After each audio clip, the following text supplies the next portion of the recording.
Students, today we will discuss about standard deviation of group data and ungrouped data. तो students, जो ungroup data के लिए standard deviation का formula होता है वो ये होता है, sigma is equal to under root summation x minus x bar का whole square divided by n. यहाँ पर जो सिग्मा है इसको स्टैंडर्ड डेविएशन बोलते हैं। स्टैंडर्ड डेविएशन को हम इस सिग्मा से शो करते हैं, जो कि लैटिन वर्ड है। और समेशन का मतलब होता है सम ऑफ ऑल वेरिएबल्स, है ना। और जो x होता है यहाँ पर each value in the data set, x को हम बोलते हैं each value in the data set. And x बार जो है ये हमारा मीन है, mean of all values in the data set. और n है number of value in the data set. Okay, तो जो डेफिनेशन होती है स्टैंडर्ड डेविएशन की वो ये होती है, standard deviation is the measure of dispersion of a set of data from its mean. Standard deviation जो है मेजर्स ऑफ डिस्पर्जन का एक पार्ट है। और it measures the absolute variability of a distribution. The higher the dispersion और variability the greater is the standard deviation. ये जो है absolute variability of a distribution, किसी भी डिस्ट्रीब्यूशन की एब्सोल्यूट वेरिएबिलिटी को मेजर करता है। जितना ज़्यादा डिस्पर्जन या फिर वेरिएबिलिटी होती है उतना ही ज़्यादा हमारा स्टैंडर्ड डेविएशन आता है। ओके, तो अब हम एक एग्जाम्पल के थ्रू देखते हैं कि इसको हम कैसे सॉल्व करेंगे। तो हमारा फर्स्ट क्वेश्चन ये है, find the standard deviation of given data. यहाँ पर एक डेटा दिया हुआ है 46285, इसका हमें स्टैंडर्ड डेविएशन निकालना है। तो सबसे पहले तो मुझे हमें ये देखना पड़ेगा कि ये डेटा ग्रुप डेटा है या फिर अनग्रुप डेटा। अब इस डेटा को देखकर हम ऑब्वियसली समझ सकते हैं कि ये अनग्रुप डेटा है, क्योंकि इसको प्रोसेस नहीं किया गया है ना। तो यहाँ पर हम इस डेटा के स्टैंडर्ड डेविएशन को फाइंड करने के लिए हम इसमें फॉर्मूला लगाएंगे अनग्रुप डेटा का।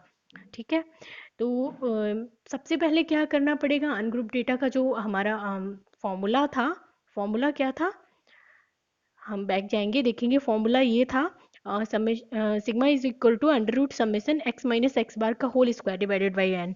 तो यहाँ पर x की वैल्यू तो हमें दे रखी है, n की भी वैल्यूज दे रखी हैं। तो हमें क्या फाइंड करना है, सबसे पहले हमें x बार निकालना होगा, यानी कि हमें मीन निकालना होगा। उसके बाद ही हम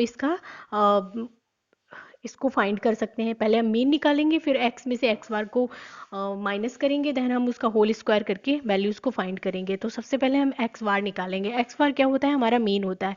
तो x बार को निकालने के लिए हम सारी वैल्यूज़ को ऐड कर देंगे और डिवाइड कर देंगे। नंबर ऑफ वेरिएट्स हमारे पास कितने हैं, 5। तो हमने इसको डिवाइड किया, तो मीन हमारा आया 25 डिवाइडेड बाई 5। तो मीन हो गया हमारा 5। तो ये मीन निकल के आया। तो इसको हम इस तरह से टेबल में लिख लेंगे, x की सारी वैल्यूज़ को लिख लेंगे और x बार की वैल्यूज़ को लिख लेंगे।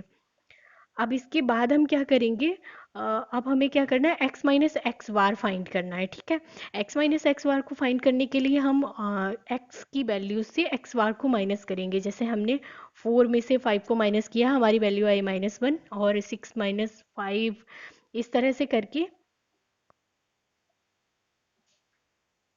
इस तरह से हम इनको माइनस करते जाएंगे।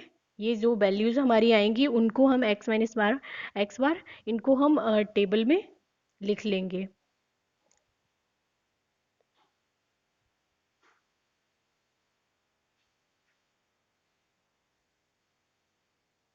ठीक है, तो इनको हम टेबल में इस तरह से लिख लेंगे, जो भी हमारी वैल्यूज़ आई थी। अब हमारा नेक्स्ट स्टेप जो होगा, अब इसका होल स्क्वायर कर देंगे, x माइनस एक्स बार का होल स्क्वायर। होल स्क्वायर करने के लिए x माइनस एक्स बार की जो भी वैल्यूज़ आई हैं उनका हम स्क्वायर करके लिखते जाएंगे। जैसे -1 थी, फर्स्ट वैल्यू हमारी -1 थी, -1 का स्क्वायर किया तो हमारा आ गया 1, और 1 का स्क्वायर किया तो 1 आया, 3 का स्क्वायर करके 9, और इस तरह से जो भी वैल्यूज़ हमारी आई हैं उनको हम यहाँ पे, जहाँ पे क्वेश्चन मार्क लगा हुआ है, इस टेबल में हम लिख लेंगे इस तरह से। ठीक है, ये सारी वैल्यूज़ को हमने इसमें टेबल में लिखा हुआ है, 11990। अब इसके बाद हमारा जो नेक्स्ट स्टेप होगा उसमें हमें क्या करना है, समेशन निकालना है, summation of x minus x bar का होल स्क्वायर। समेशन निकालने के लिए क्या करना होगा, जितनी भी वैल्यूज़ आई हैं x माइनस एक्स बार का होल स्क्वायर इसकी, तो इनको हम ऐड कर लेंगे। 1 प्लस 9 तो हमारा हो गया कितना, 20। ठीक है, 20 हमारा समेशन हो गया। तो टोटल कितना आया हमारा, 20 summation x minus x bar का होल स्क्वायर। अब जब हमें ये भी पता है, एक्स बार भी पता है, एक्स माइनस एक्स बार का होल स्क्वायर भी पता है, ठीक है, और एन की वैल्यूज़ भी हमें पता है, एन इज़ इक्वल टू 5 है। तो अब हमें क्या करना है, अब हमें इसका अब हम इसका स्टैंडर्ड डेविएशन निकालेंगे। स्टैंडर्ड डेविएशन का हमारा फॉर्मूला था under root summation x minus x bar का whole square divided by n. तो इसमें हम सारी वैल्यूज़ पुट करेंगे। तो क्या हो गया हमारा, अंडर रूट 20 डिवाइडेड बाई 5। तो ये हो गया हमारा,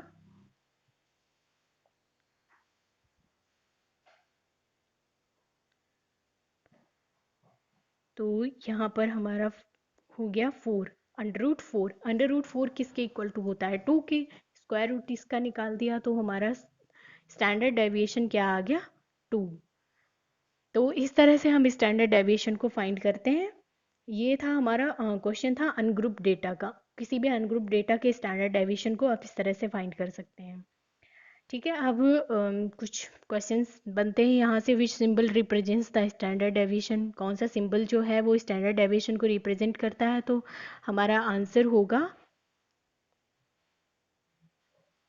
सिग्मा। सिग्मा से हम स्टैंडर्ड डेविएशन को रिप्रेजेंट करते हैं। अब आप खुद से भी इन क्वेश्चंस को सॉल्व कर सकते हैं। ये क्वेश्चन मैंने आपको प्रैक्टिस के लिए दिया है, calculate the standard deviation of given data. आप इसको कैलकुलेट कीजिए और प्रैक्टिस कीजिए, और आंसर को आंसर मैं आपको अवेलेबल करा दूंगी। Okay, thank you.